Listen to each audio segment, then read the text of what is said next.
Guys, தமிழ்நாட்டோட election ரிசல்ட்டை பார்த்துட்டு நிறைய பேருக்கு அதிர்ச்சியா இருந்திருக்கும், நிறைய பேருக்கு பேரதிர்ச்சியா இருந்திருக்கும், நிறைய பேருக்கு இன்ப அதிர்ச்சியா இருந்திருக்கும். எதனால அப்படின்னா, இதுவரைக்கும் தமிழ்நாட்டு வரலாற்றுலயே 2 கட்சி மட்டும்தான் ஆட்சி அமைச்சிருக்கு. ஒன்னு டிஎம்கே, இன்னொன்னு ஏடிஎம்கே.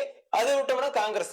ஆனா இந்த முறை பெரும் அதிர்ச்சியாக டிவிகே வந்து முன்னிலையில வந்திருக்காங்க.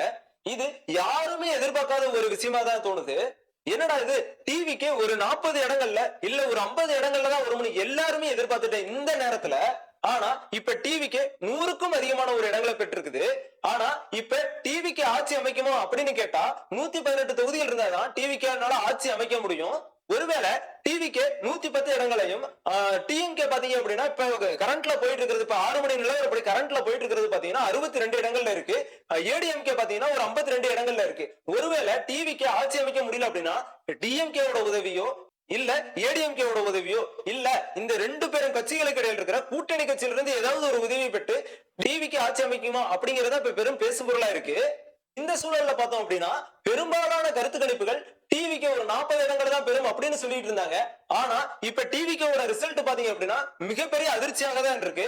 டிவிக்கோட ரசிகர்களுக்கு எல்லாமே இது வந்து ஒரு இன்ப அதிர்ச்சியாக இருந்தாலும் டிஎம்கே ஏடிஎம்கே இவங்களுக்குள்ள வந்து ஒரு பெரும் பேரதிர்ச்சியா தான் பார்க்கப்படுது. நம்ம தமிழக வரலாற்றுல பார்த்தோம் அப்படின்னா இதுவரைக்கும் இந்த மாதிரி ஒரு ரிசல்ட் வந்திருக்காதுன்னு கேட்டா இதுவரைக்கும் இந்த மாதிரி ஒரு ரிசல்ட் வரல. ஆனா இப்ப வந்திருக்கிற ரிசல்ட் மிகவும் ஒரு இன்ப அதிர்ச்சியாகவும் இருக்கு, ஒரு பேரதிர்ச்சியாகவும் தான் இருக்கு. நாம நேத்து ஒரு கருத்து கணிப்பு வெளியிட்டு இருந்தோம். இதுல பாத்தீங்க அப்படின்னா டிவிக்கு வந்து ஒரு 10-18 இடங்களை தான் பிடிக்கும், டிஎம்கே தான் ஆட்சி அமைக்கும் அப்படிங்கிற ஒரு எதிர்பார்ப்பு இருந்தது. ஆனா இந்த எதிர்பார்ப்பு எல்லாத்தையும் தகர்த்து மக்கள் தீர்ப்பே மகேசன் தீர்ப்பு அப்படிங்கிற மாதிரி இப்ப டிவிக்கு 110 இடங்களை பெற்றிருக்கு. இந்த இடத்துலதான் மிகப்பெரிய ட்விஸ்டா இருக்கு.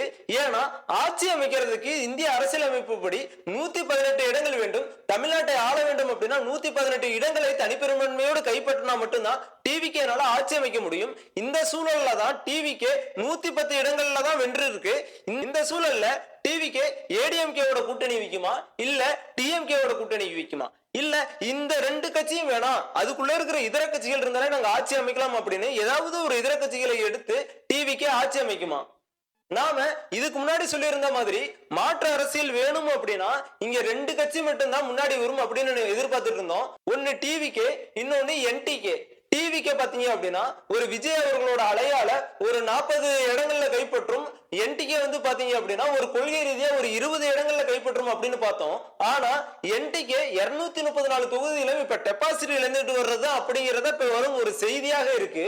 காய்ஸ், இப்ப பாத்தீங்க அப்படின்னா மக்கள் எங்களுக்கு கொள்கையெல்லாம் வேணாம், இப்போதைக்கு வந்து ஒரு மாற்றம் வேணும் அப்படிங்கிறதுக்காக டிவிக்கேவை தேர்ந்தெடுத்திருக்காங்களா அப்படிங்கறது இனிமேதான் பார்க்க முடியும். இப்ப நம்ம இந்த வீடியோ எடுத்துட்டு இருக்கிற இந்த நேரப்படி டிவிக்கு 110 இடங்கள்ல இருக்கு. ஒருவேளை இந்த வீடியோ அப்லோட் ஆகிறதுக்குள்ள டிவிக்கு ஒரு 118 இடங்களை பெற்று தனி பெரும்பான்மையோட ஆட்சி அமைக்குமா இல்ல ஏதாவது ஒரு கட்சியோட கூட்டணி வச்சு இதுக்கு முன்னாடியே சொன்ன மாதிரி ஆட்சியிலும் பங்கு அதிகாரத்திலும் பங்கு அப்படிங்கிற ஒரு கள நிலவரப்படி டிவிக்கு ஒரு கட்சியோட ஒத்துழைப்போட இங்க ஆட்சி அமைக்குமா அப்படிங்கறத நம்ம வந்து வெயிட் பண்ணி தான் பார்க்கணும். குறிப்பா பார்த்தோம் அப்படின்னா கொளத்தூர் தொகுதியில முதல்வர் வேட்பாளரே தோல்வி அடைஞ்சிருக்கதை இங்க நம்மளால பார்க்க முடியுது. அப்ப மக்களோட மனநிலை எப்படி இருக்கு, இந்த கடந்த 5 வருஷமா இருந்த இந்த ஆட்சி எப்படி இருக்குது, இந்த ஆட்சியோட அவலங்கள் எப்படி இருக்குதுங்கிறத நம்மளால பார்க்க முடியுது.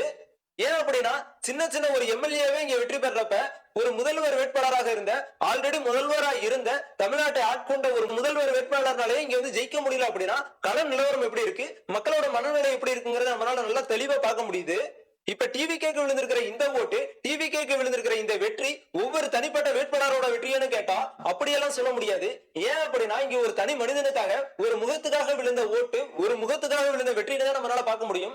ஏன் அப்படின்னா விஜய் அவர்கள் சொன்ன விஜய் அவர்களோட அந்த ஒரு முகத்துக்காக விழுந்த வெற்றின்னு தான் நம்மளால பார்க்க முடியும். ஒருவேளை விஜய் அவர்கள் நிறுத்தின இந்த வேட்பாளர் சரியா இல்ல அப்படின்னா, ஒருவேளை விஜய் அவர்கள் நிறுத்தின இந்த வேட்பாளர்கள் கொள்ளையடிச்சாங்க அப்படின்னா, ஒருவேளை விஜய் அவர்கள் நிறுத்தின இந்த வேட்பாளர் சரியான ஆட்சியை கொடுக்கல அப்படின்னா இந்த பேக்பெயின் யாருக்கு அப்படின்னு பார்த்தோம்னா அந்த ஒரு தனிநபர் விஜய் அவர்கள் தான். இங்கு தமிழகத்துல தொங்கு சட்டசபை அமையுமா இல்ல விஜய் அவர்கள் 118 தொகுதிகளை வென்று தனி பெரும்பான்மையோடு ஆட்சி அமைப்பாரா இல்ல வேறு கூட்டணியோடு கைகோர்த்து விஜய் அவர்கள் ஆட்சி அமைப்பாரா அப்படிங்கிறத நம்ம பொறுத்திருந்துதான் பார்க்கணும். மக்களாகிய உங்களுடைய கருத்துக்கள் என்ன? விஜய் அவர்கள் தனி பெரும்பான்மையோட ஆட்சி அமைச்சா மக்களுக்கு வந்து நல்லாட்சி கொடுப்பாரா இல்ல வேற கட்சியோட கைகோர்த்து ஆட்சி அமைச்சா அந்த கட்சி சொல்றதை கேட்பாரா இல்ல மக்களுக்கு நல்லதுதான் பண்ணணும் அப்படின்னு ஒத்த கையில நிப்பாரா? ஜனநாயகம் இங்கு வெல்லுமா? உங்களுடைய கருத்துக்கள் இங்கே வரவேற்கப்படுகிறது. இப்பதான் நீங்க நம்ம சேனலை ஃபர்ஸ்ட் டைம் பாக்குறீங்க அப்படின்னா மறக்காம சப்ஸ்கிரைப் பண்ணிக்கோங்க. தாய் தந்த தமிழையும் தமிழ் மண்ணையும் மீட்டெடுப்போம். வாழ்க தமிழ்.